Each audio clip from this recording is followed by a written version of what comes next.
Forgive me if my story might seem too short, or not that scary, divided by creepy, whatever you want to call it. It's my first post ever on Reddit, and English isn't my mother language, so forgive me for my grammar in some places.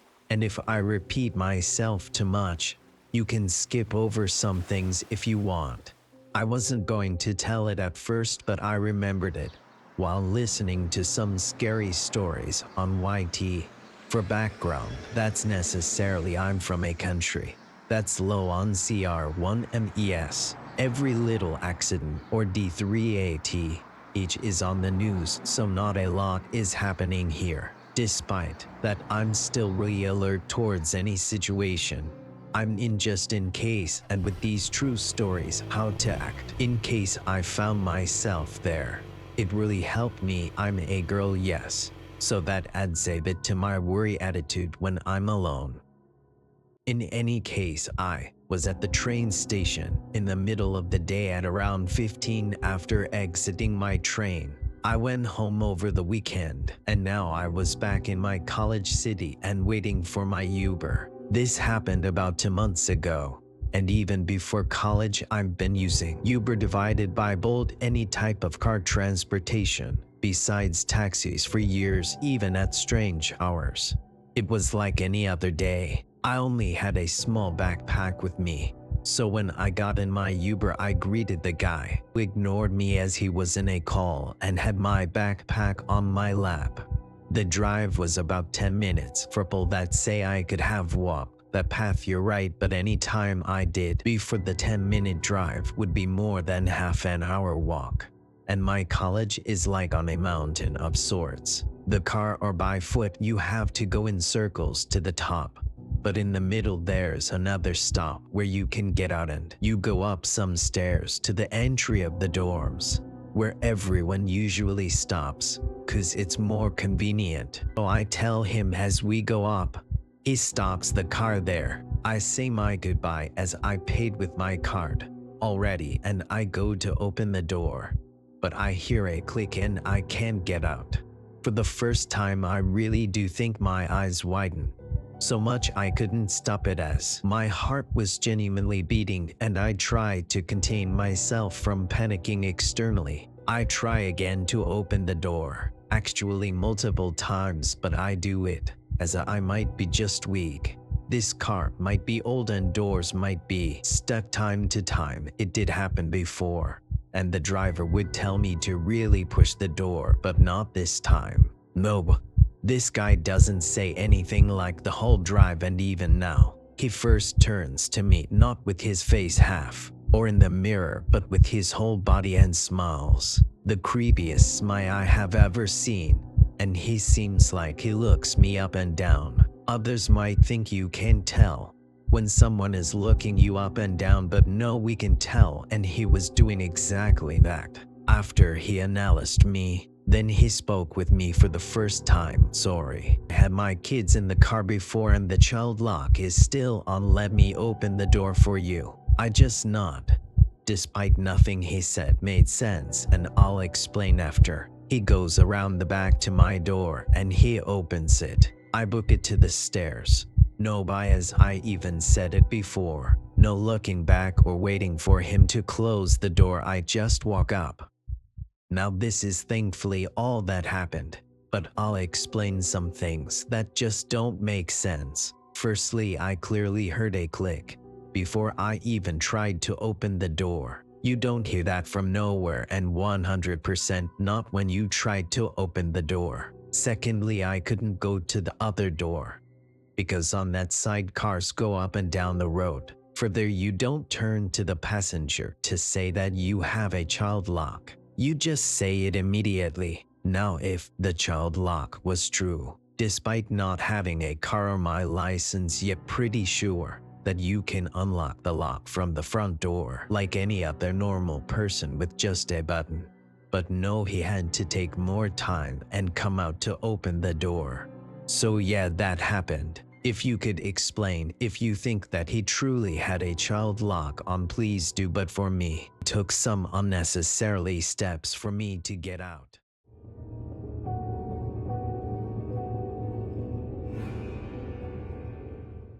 when I was 14 years old, my family had moved from our home in England to the Republic of Ireland, where we lived for a further 6 years. We had first moved to the northwest of the country, but after a year of living there, we then relocated to the Irish Midlands, as my dad had gotten a new job working in Dublin.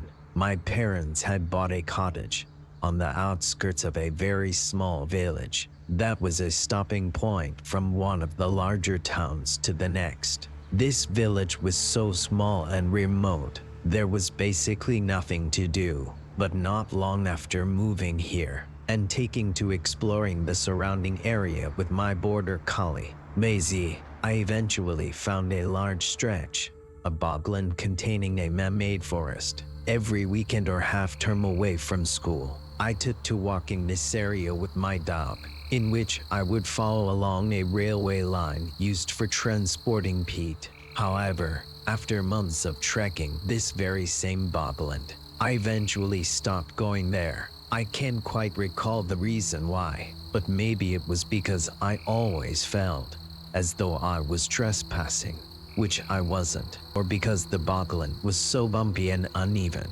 I always came home with horrific blisters.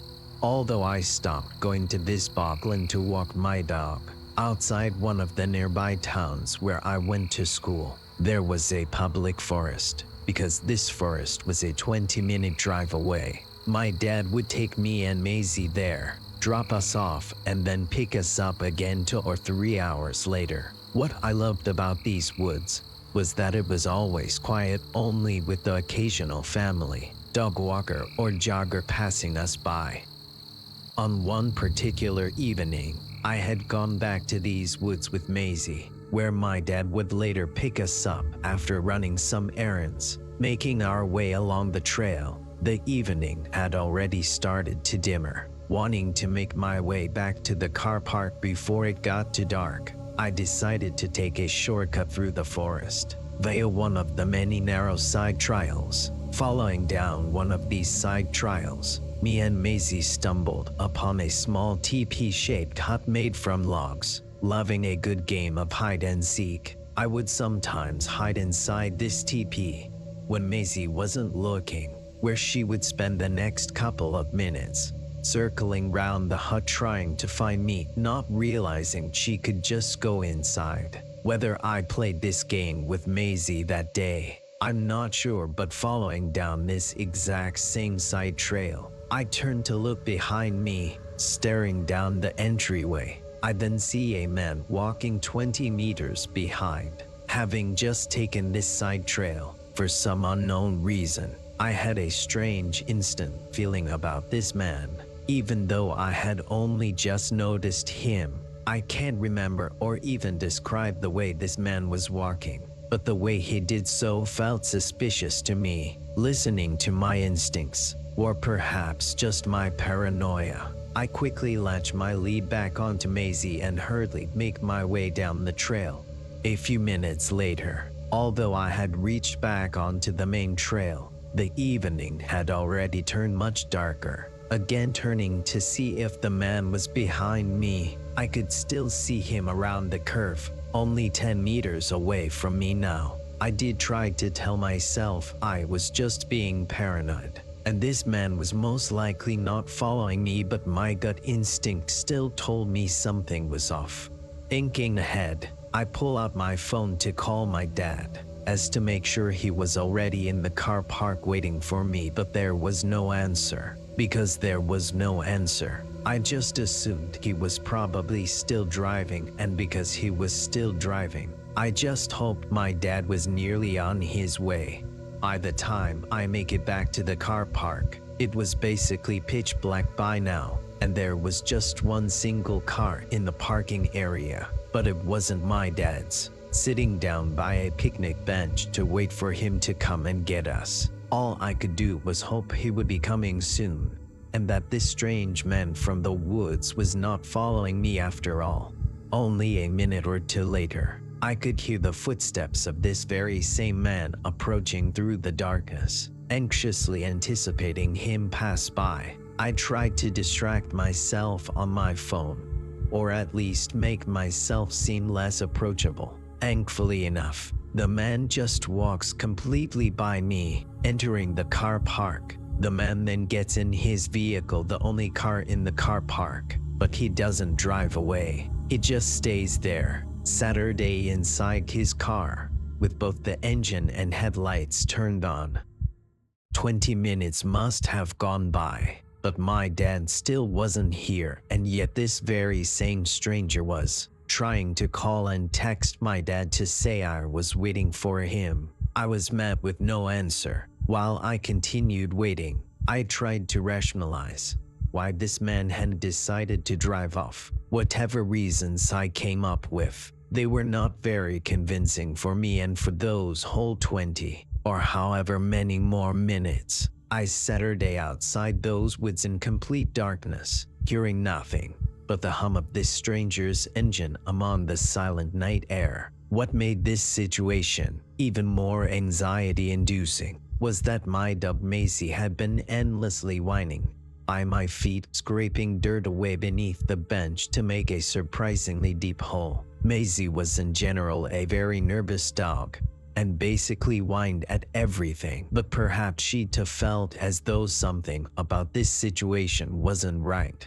Thankfully, after what felt far longer than 20 minutes, the strange man, already with his engine and headlights on, reverses from his parking spot, exits out of the car park and onto the main road, leaving me and Maisie in peace. Although we were now alone, basically stranded outside of a dark forest, I couldn't help but feel a huge sigh of relief come over me.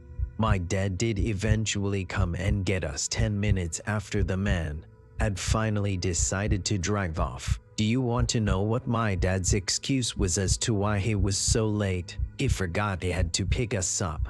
I don't know if that man really was following me through the forest, and I definitely don't know why he just Saturday in his car for 20 minutes, but if I had to learn anything from that experience, it would be the following. 1. My dad can sometimes be a careless douche, and 2. Never hike through the forest alone, late in the evening.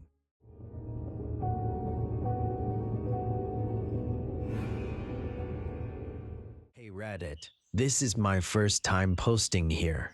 I've always been a little sensitive to things, especially the paranormal. I don't know if it's just intuition or something deeper, but ever since I was a kid, I've had a handful of strange, creepy experiences that made me feel like I was tuned into something most people weren't. This story isn't the most dramatic or terrifying, but it's one I'll never forget. I grew up in a house with a basement that I absolutely hated. It wasn't a finished basement. It was cold, damp, and always felt off. I never liked going down there alone. Actually, I refused to. I'd always bring our golden retriever with me, my emotional support animal. He was the sweetest dog in the world and never barked, growled, or acted aggressive, just calm and gentle. To explain the layout a little, our garage was connected to the house, and there was a set of stairs that led from the garage directly down into the basement. In the garage, we kept an extra fridge stocked with drinks. It was pretty normal for me to go out there to grab something. But one day, I walked into the garage, heading to the fridge like I'd done 100 times before, and something felt wrong immediately. The second I stepped in, the hairs on the back of my neck stood up. It was that primal, gut-deep feeling like you're being watched. I turned toward the basement stairs, and that's when I saw him. Just for a second, but clear as day, a man standing down the stairs. He was wearing a red and white striped shirt. That image has never left my mind. He wasn't doing anything, just standing there, watching me. I freaked out. I screamed and ran back inside, completely shaken. I told my mom what I saw, and thank God she believed me. She didn't try to tell me it was just my imagination or that I was overtired. She actually sent our dog down to the basement to check things out. Now remember, this dog didn't bark, like ever, but he took off down the stairs, and the second he reached the bottom, he let out a sharp, loud yelp, and then silence. That was all it took for my mom. She called my grandpa, who lived just a few houses down. He showed up with his shotgun and went down into the basement himself. He searched the whole area. Nothing, no man, no sign that anyone had been there. But when he got to the far room, there was our dog, sitting perfectly still, not whining, not barking, just staring at the wall. To this day, that room gives me chills. My mom and I still jokingly call it Freddy Krueger's room because of the man's striped shirt. It's become this inside joke in the family, but even now, it still makes both of us uneasy. That wasn't the only weird thing that happened in that basement, but it was the first time something truly felt real, like it wasn't just in my head. And when your dog, the one who never makes a sound, reacts too, that's when you know something was off. Our dog lived to be 17 years old, and he eventually stopped coming down with me when I got older, also mostly because he physically couldn't anymore. It's not the scariest story in the world. No one got hurt, nothing chased me, but what makes it stick with me is how real it felt. The fear, the reaction from the dog, the way my mom responded, it all validated what I saw, and I still believe, to this day, that there was someone down there with us, even if we never found them.